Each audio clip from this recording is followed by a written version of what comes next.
Hello friends, இன்றைக்கி நம்ம ஒரு பிரேக்ஃபாஸ்ட் ரெசிபி தான் பார்க்க போகிறோம். இது வந்து பாலக்கீரை தோசையும் தேங்காய் சட்னியும் தான் பார்க்க போகிறோம். இது கொஞ்சம் கலர்ஃபுல்லாக இருக்கிறதுனால குழந்தைங்களாம் கொஞ்சம் விரும்பி சாப்பிடுவாங்க. கொஞ்சம் ஹெல்த்தியான ஃபுட்டும் கூட. இதிலே சப்பாத்தி கூட செய்யலாம். நம்ம இன்றைக்கி கொஞ்சம் சிம்பிளாக தோசையில் தான் நம்ம வந்து இதை பார்க்க போகிறோம் எப்படி செய்கிறதுன்ட்டு.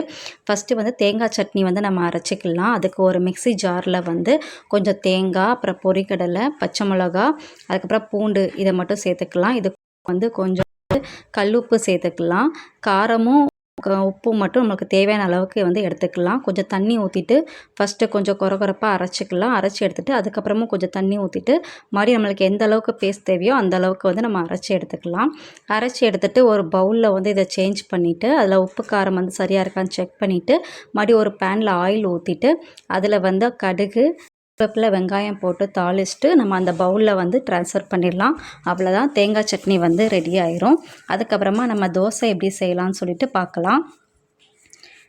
இப்போ வந்து தேங்காய் சட்னி வந்து ரெடி ஆயிடுச்சு. இதில் வந்து தாளிச்சதை வந்து ஊற்றியாச்சு. இப்போ வந்து இது வந்து முடிஞ்சிருது. அதுக்கடுத்து வந்து நம்ம வந்து தோசை எப்படி செய்யலாம் பார்க்கலாம். நேற்று பாலக்கீரை கடையில் செஞ்சது போக மீதி கொஞ்சம் பாலக்கீரை வந்து எடுத்து வச்சுருந்தேன். அதை நல்லா வாஷ் பண்ணிவிட்டு கட் பண்ணி ஒரு மிக்ஸி ஜாரில் சேர்த்துக்கலாம்.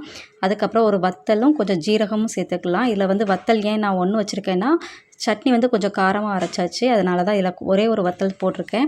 இதை நல்லா ஃபைன் பேஸ்ட்டாக அரைச்சிட்டு இதில் வந்து தோசை மாவோட மிக்ஸ் பண்ணிக்கலாம். இந்த தோசை மாவுலேயும் சரி, இந்த பேஸ்ட்லேயும் சரி நான் வந்து உப்பு வந்து ஆட் பண்ணல. ஸோ இந்த ரெண்டுக்கும் தேவையான அளவு உப்பு போட்டுட்டு நல்லா மிக்ஸ் பண்ணிட்டேன். மிக்ஸ் பண்ணதுக்கப்புறம் தோசை மாவு பதத்துக்கு நல்லா கலந்து எடுத்துக்கலாம். தேவைப்பட்டால் கொஞ்சம் தண்ணி வந்து ஆட் பண்ணிக்கலாம். இப்போ தோசை மாவுக்கு வந்து ரெடி ஆயிடுச்சு.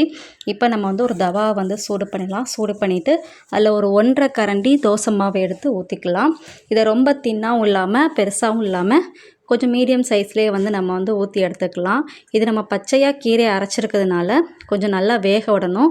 ஸோ ஆயில் அல்லது நெய் ஊற்றி நல்லா என்ன செய்யலாம்னா 2 பக்கமும் திருப்பி போட்டு நல்லா வேக வைக்கணும். அப்போ தான் வந்து குழந்தைங்களுக்கு சாப்பிட்றதுக்கு கொஞ்சம் மொறுன்னு டேஸ்டியாக இருக்கும். இப்போ வந்து தோசை வந்து ஊற்றியாச்சு. ஸோ சுற்றி நான் வந்து நல்லா தேங்காய் ஆயில் வந்து ஊற்றிருக்கேன். தேங்காய் எண்ணெய் வந்து நல்லா ஊற்றிட்டு நான் கொஞ்சம் கிறிஸ்பியாக கொஞ்சம் சுட்டு மறுபடி போட்டுட்டு இன்னும் நேரம் வேக வந்து மீதி தோசையும் ஊற்றி எடுத்துக்கலாம்.